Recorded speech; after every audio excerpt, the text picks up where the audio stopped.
What does a conscious pregnancy mean? And what is conscious conception? My mission is to teach you how to clear yourself and your wounds and family generational patterns so that you can bring healthy and happy children into this world that are more advanced than the generation that came before. In order to do this, we have to look at ourselves in the mirror and really get to know who we are, the good and the bad. One problem I consistently see across the board when I work with women is issues around food, their low self-esteem, and complex body image problems that they may or may not even be aware of are happening. I am here to tell you that you can heal and you can love yourself. I also want you to understand how important this healing is before you conceive. It is vital not to pass on body image issues to our children. I write more in depth about this in my book, Mystical Motherhood, which can be found on Amazon. But I am going to explain a little bit about altering our belief systems before we become pregnant in this video, and why this is essential to the advancement of the baby. Becoming conscious means taking a deep look at our wounds and habits. If we don't do this before we have a baby, everything we think and feel will be passed on to our children in the womb. If you leave this video with any information, please remember this. Women create the characteristics and ultimately the destiny of the baby while the child is growing inside her body. Women can literally alter generations of past behaviors by thinking, feeling, and doing better. But how? How do you do that? The fastest way that I know to increase our vibration is through mantra and meditation. And cultivating this practice during pregnancy is very important if you want to have a conscious pregnancy or go into conscious motherhood. In my book, Mystical Motherhood, I provide 15 to 20 meditations that you can practice while you're pregnant, while your baby is in the womb. And in this video, I'm going to take you through a couple of specific ones that are pertinent to healing addictions and eating disorders. But first, I want to discuss why body image issues are so pertinent in our world and why they keep happening. We live in a society where it is accepted to think we are not enough, and lack of self-love is rampant. The best way to weaken the strongest group of people on the planet is to make them hate themselves through propaganda and massive advertisements from the time that they can understand language. The thought form that we are not good enough has been programmed into our subconscious from the time that we are in the womb and onwards. Our mothers, all the commercials that we've seen, the books that we read, and mass media all portray an image that distorts our reality of what we should look like. I'm going to guess that about 90% of women have had some sort of eating disorder or body image problem within their lifetime, even if they don't admit it. Women either tend to consume too much or too little. And most of the time, our personal identity is around our weight and shape. And a lot of the time, that tends to be negative. How much time do you think you've wasted in your life thinking, I don't look good enough. I don't feel good enough. I don't look good in this outfit. I can't walk out of the house like this. Or even just time wasted spending looking at yourself in the mirror getting ready.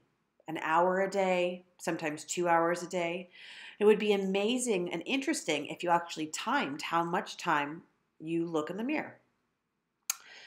How many times have you ate food when you were really craving comfort, when you were needing attention, when you were seeking dependence, or even just low in vitamins or minerals?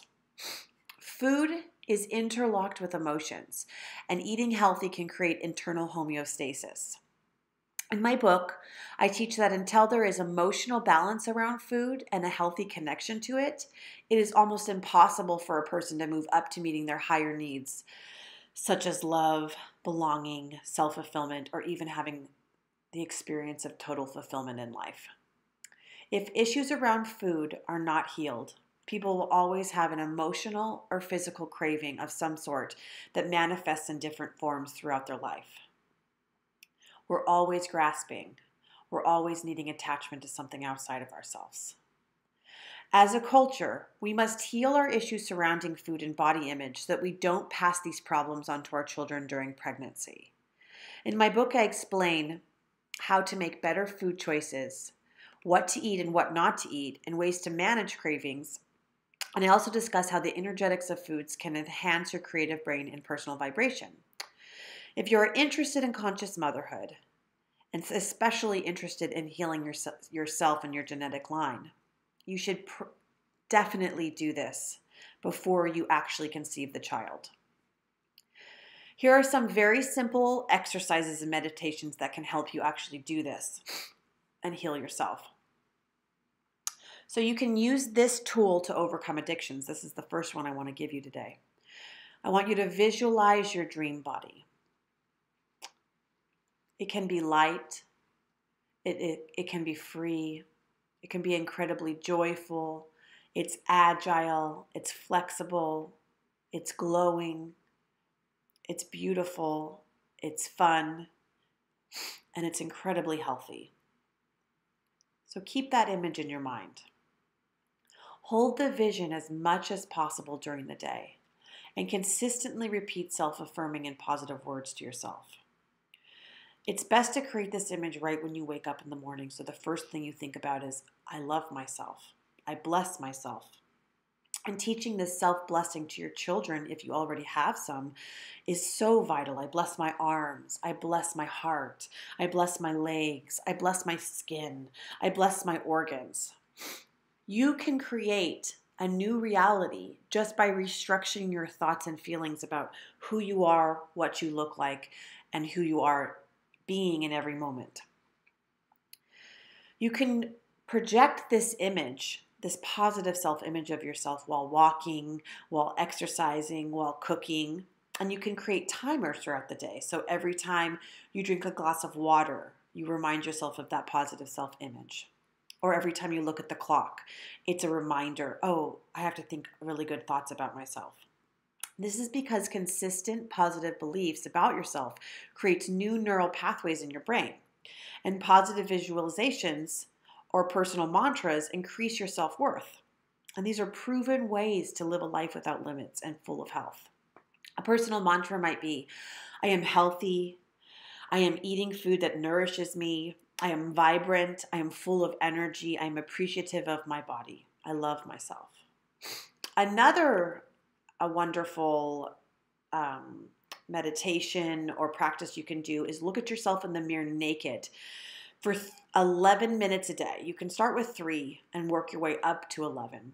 But you just generally stare at yourself in the mirror completely naked and you bless your body.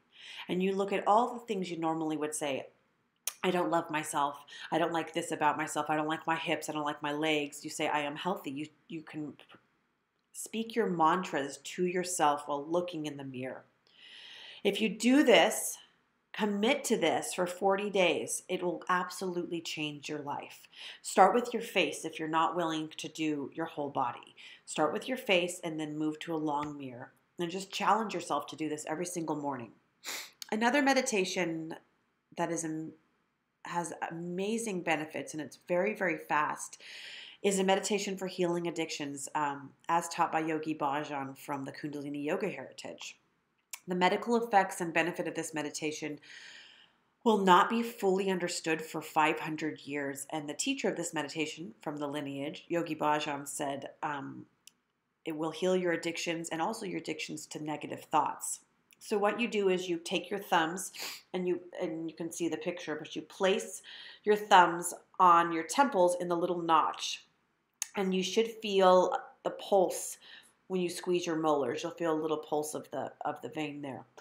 And you sit up, sitting up straight with your legs crossed and a straight spine.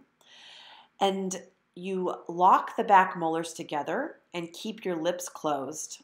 And then keep the teeth or the back molars pressed together throughout the entire thing, and you squeeze the molars tightly, and then you release the pressure. So on each squeeze, you say sa, ta, na, ma, silently. So again, with each squeeze of the molars, say sa, and then squeeze again, say ta, then squeeze again, say na, then squeeze again, say ma. You can do this for 3 to 5 minutes a day with your eyes looking up and in at your eyebrows, and this will help with addictions to food and negative thoughts. And you can find more about this online at mysticalmotherhood.com.